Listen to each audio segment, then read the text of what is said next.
Hi, I'm Michael, and what you're looking at here are some red worms in dirt. Now, you may be wondering why these particular worms, which are one of the lowest forms of life on the planet, relate directly to the quality and safety of your life, and hold the key to your survival and the well-being of your entire family. You see, while these worms don't look like much, what they can do for you sure is. What you're about to discover today blows the doors off of any other survival plan, whether you need to survive a disaster, a job loss, or the long hard years that could come after a total collapse. The system you're just minutes away from discovering enables every household in the world to have an automated supply of the freshest, highest quality organic foods and the cleanest water you've ever tasted for pennies on the dollar. In fact, this miracle system has been developed as part of a global initiative to feed the most severe disaster-hit zones on the planet, where hunger and poverty is at an all-time high. It can easily feed entire households across any nation for decades, in the bleakest of times, in droughts, no matter what happens. You'll be able to keep your family well-fed with the best, delicious, protein-rich, vitamin-packed food every day, 24/7, 365. Never again have to rely on a job to make sure you can afford your grocery bill. Never again having to rely on food producers who are becoming more and more corrupt in the way they grow and manufacture what we eat in pursuit of the almighty dollar. Even organic food producers can't be trusted anymore. Sound too good to be true? Watch this short presentation, and I'll show you the proof that this simple, never-before-revealed miracle farm not only exists, it works like a charm. And I'll even show you how you can get one for yourself almost for free today. And if you stay with me until the very end of this short but very controversial presentation, I can guarantee you'll sleep like a baby tonight, knowing that no matter what happens, you've done everything you need to bulletproof yourself and your loved ones against hunger, thirst, and the empty grocery store shelves after looters rape and pillage every food source should disaster strike.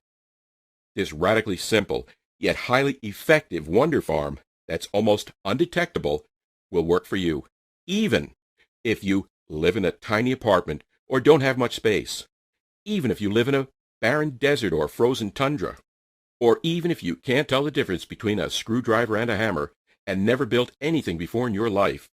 This is the exact same system that changed the lives of over 43,000 people just like you. People like Peter from Arizona, who writes, "A few months ago, if anyone had asked us if we would be able to survive a time of crisis, we would have said no. What would we eat? Where would we find food? The answer is this amazing self-sufficiency product where anyone can grow their own food. Initially, we were apprehensive, but decided to take the plunge. Best decision we ever made. Changed our lives. We now have a clean and ready supply of food every day, and we don't have to depend on anyone else." And John S., who says, "Unbelievable results. This system has completely changed my life. I was eating processed foods almost every single day, and all of that has changed. I'm now eating healthy organic food, fresh vegetables, and I feel absolutely incredible. My skin looks so much healthier, my hair looks shinier, and I have more energy than I ever imagined. I'm very impressed. I will definitely be referring them to all of my friends and family."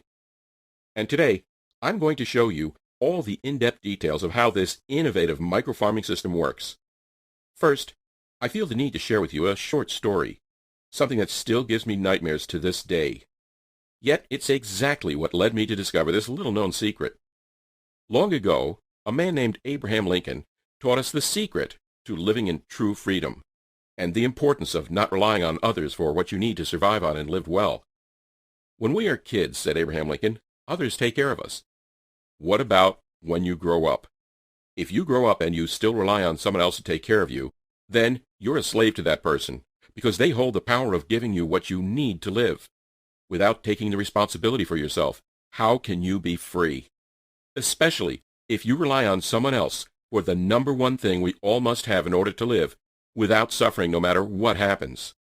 And do you know what the number one need is?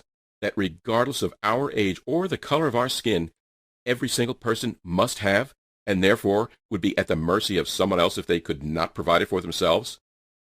People yelled out all kinds of ideas, but Abraham Lincoln shook his head and said, "No, none of those are above this one need that every single human being has every single day. And it's the one thing almost all of us rely on someone else to provide for us. And yet, it is so crucial to our survival. Without it, we will eventually die. Now, that story may sound harsh to you, yet I can guarantee you'll never forget it, as those people learned more than one valuable lesson from Abraham Lincoln that day. When I first came across this story, it reminded me of the time when I myself was experiencing the painful consequences of having to rely on someone else for my number one need in life, which I'll reveal in just a moment. Like you, and almost everyone else I'm sure, I didn't think about this need until I was forced to. It was during one of the worst times in my life. In the blink of an eye, my comfortable life and my family's well-being drastically changed. I lost my job just before Thanksgiving in 2012, and I couldn't believe how fast we burned through our savings. I didn't even have time to plan. I've always been an active prepper, someone who prepares for the worst, so I'd stockpiled a pantry full of survival food just in case there was a disaster. I grossly miscalculated just how much food a family of four needs every day, so we ran out in almost no time. That left me having to buy the cheapest food at the grocery store, which happens to be the unhealthiest food with a ton of fillers and additives. It was tough to watch my family choke down all those packaged meals and artificial snacks I knew were so bad for us, especially for my two young children who were still growing. Gone were the big family meals with real wholesome food, organic fruits, vegetables, and healthy proteins like fresh-caught fish. I didn't have much family left, just an aunt and an uncle 1,000 miles away. My pride kept me from asking for help. That and thinking something would change soon and save me from this crisis. You hear about people losing their jobs for months and months, and you see all those homeless people begging for food. But you never think it's going to happen to you. Until it does, like it did to me out of nowhere, just as a natural disaster would leave all of us so hungry. Another month passed with one failed job interview after another. I was desperate and starting to panic. We'd gone through all the food in the refrigerator and freezer, and even the garage. I found myself not having enough money to feed my family anymore. So I walked next door to my neighbor friend for both comfort and advice. My neighbor had about the most common sense of anyone I knew, so I figured if anyone could give me ideas about how to solve my food and money issues, he would be the one. After an hour on his couch telling him my pitiful story, he got up and motioned for me to follow him down the hall. He said he wanted to show me something no one knew he had. Oh boy, I thought to myself, wonder what he's going to show me. I say this because my neighbor friend was a much bigger and much more serious prepper than I was. He had all the best stuff and was very serious about making absolutely sure he had everything he'd ever needed for eternity should the shit actually hit the fan. So we walked down the hall and came to this little tiny alcove he had in his house. Kind of a wasted space in his house design that was only about 2 square feet. And I couldn't believe my eyes. There it was in all its glory, teeming with the healthiest, most perfect food I'd ever seen. He had everything in this little secret garden of his. 5 different kinds of lettuces, carrots, broccoli, and kale, red-ripe tomatoes, big potatoes, and all kinds of different beans. Huge red strawberries were hanging off plants like big red ornaments on a Christmas tree. He had all the strawberries he could eat in the dead of winter. It was like he had an all-you-can-eat salad bar right in his own home. As my eyes took in this cornucopia of a feast, my mouth started watering with delight. It was like I was hungry in a whole new way. I wasn't just hungry because my stomach was empty. I could actually feel my body craving for all this wholesome nutrition, all the vitamins and minerals, antioxidants, and fresh food that I didn't eat enough of even when I had the money to buy it.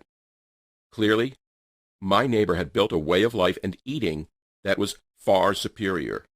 And talk about being able to take care of your entire family no matter what chaos happened on the outside or in your personal life. I realized my neighbor was the person that Abraham Lincoln was talking about in the story, the one I just told you, the person who achieves true freedom when he or she doesn't have to rely on